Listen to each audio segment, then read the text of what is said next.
Hey, what's going on, guys? So today I've got the TCL Series 6 4K TV in-house, and while budget is definitely subjective, it's hard to deny the value in pricing for this product compared to other brands. For this review, I'll be using the late 2021 version of this TV, which comes with Google TV built in. There is a 2020 model with Roku as well, which does offer the same specifications. Now, for my living room TV, I was considering the LG C1 OLED, but honestly, it's almost double the price, and I think I might still have to give that one a try to see what all the hype is about, or I might wait for the C2 to become more available. This TCL is a 4K mini LED panel with 240 local dimming zones and HDMI 2.1 support. It also supports VRR and, more important to me, 120 Hz for gaming. This TV does come in 50, 55, 65, and 75-inch variants. I'll be using the 55-inch model. For this review, I'll dive into both content consumption, but primarily gaming. Alright, so this is the TCL Series 6, and I've been using it for just over a week now, and really, it's easy to say that this is the best TV I've ever owned.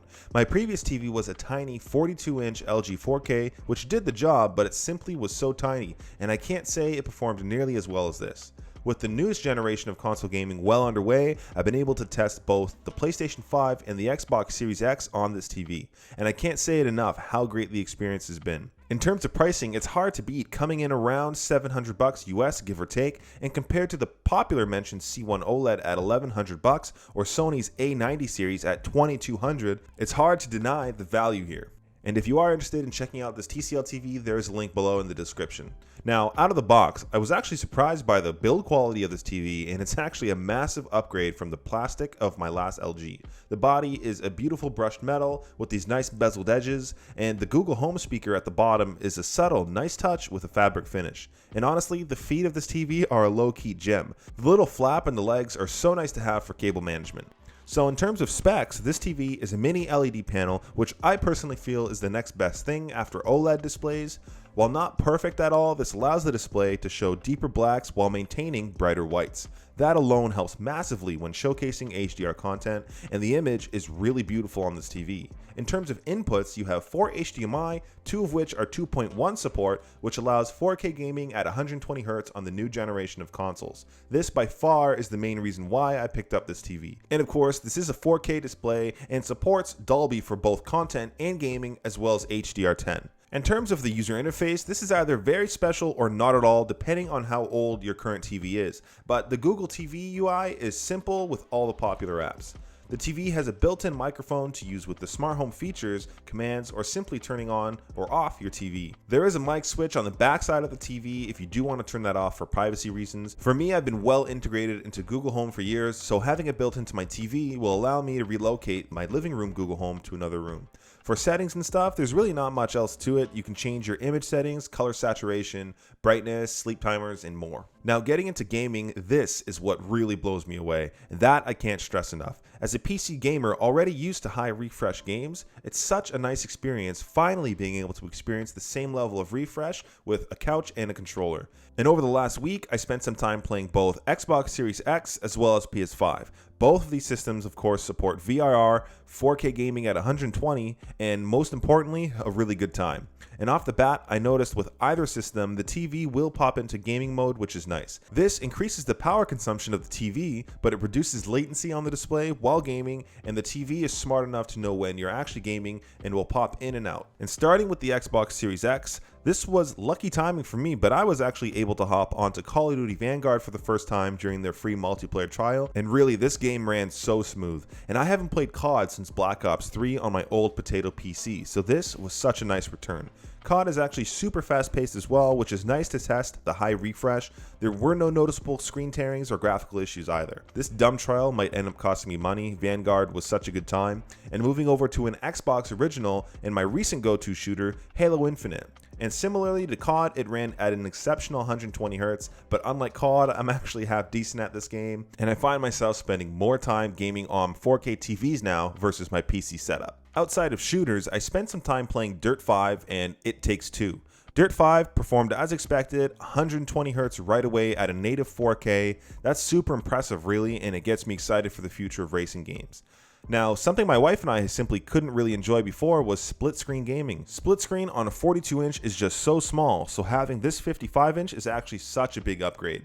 We've been really into the game It Takes Two recently, which is a two-player, story-driven cooperative game. Of course, it looks great and it's really fun to play. Hopping over to the PS5, I wasn't really able to jump into many high refresh titles simply because I don't have them, so what I did decide was to try more of the games in high graphics mode to really see the detail on this TV.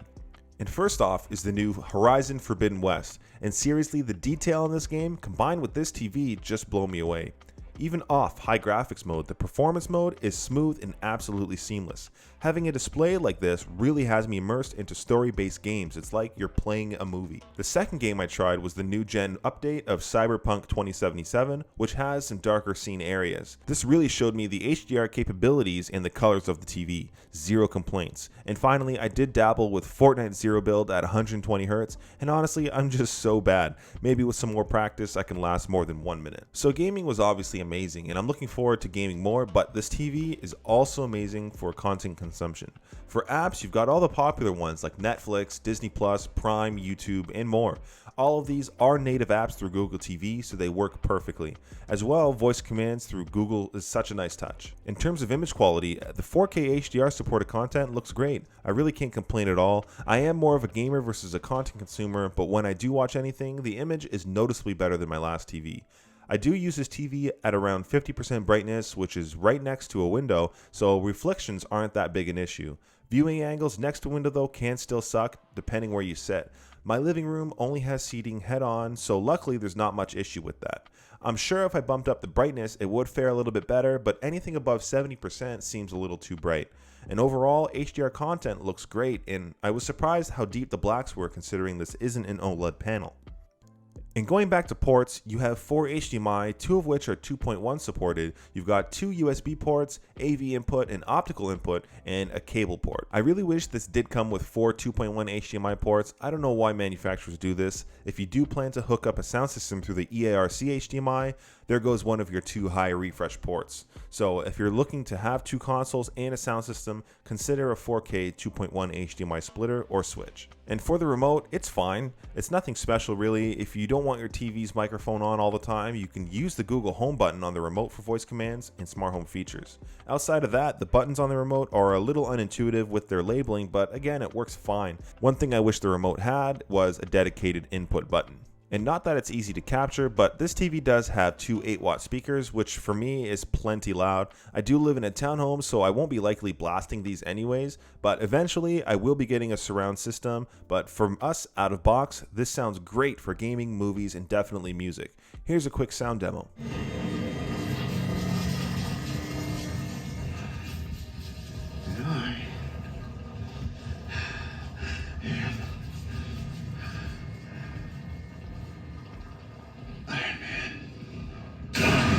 So overall, what are my thoughts on this TV? Well, I actually feel like I've taken the final step into being able to enjoy the new generation of console gaming. Finally being able to take advantage of 4K 120 is really nice. I know $700 to $800 is still expensive, but compared to the asking price of other brands being close to or more than double, this is an absolute bargain. It ticks all the boxes for me, like VRR, 4K, 120Hz, and the low latency gaming mode. I'm looking forward to more devs introducing more high refresh titles as well. For this TV, I'll eventually be mounting it on the wall and investing in a nice home theater system. If you have any questions about this TV or want to share what you'll be playing if you get one, please let me know down below in the comments. If you enjoyed this video, subscribe for more content, and if you liked the video, just leave a thumbs up. Anyways, that's been it. Thanks for watching. Until next time.